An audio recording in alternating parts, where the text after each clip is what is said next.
Ada yang memilih memandu sendiri untuk sampai ke destinasi. Tapi aku tetap pilih ETS. Kerana dengan ETS, perjalanan terasa lebih pantas, mudah dan setiap detik terasa penuh momen.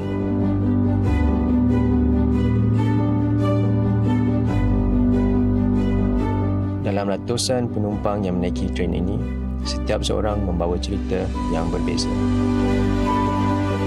Ada yang pulang ke kampung melepaskan rindu, kawan-kawan yang ingin bercuti bersama setelah penat bekerja, ibu bapa yang mahu anak mereka melihat dunia dengan mata yang lebih ceria.